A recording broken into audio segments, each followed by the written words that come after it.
arts ng Powang. Laki ako sa Quezon City.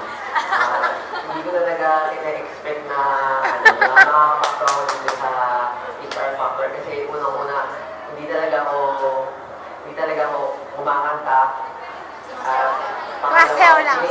Pinili lang ako talaga ng kaibigan ko na sumali dito. Tapos, ayun, hindi ko inakala na makakabilang ako sa nakapasok sa HR Factor. Bata pa lang ako, pangarap ko na talagang maging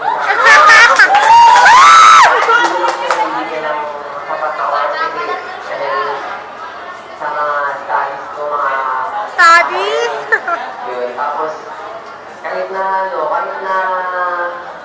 sinasabi ng mga ibang tao na wala akong future pa sa pagkanta, hindi ako naniniwala sa kanila.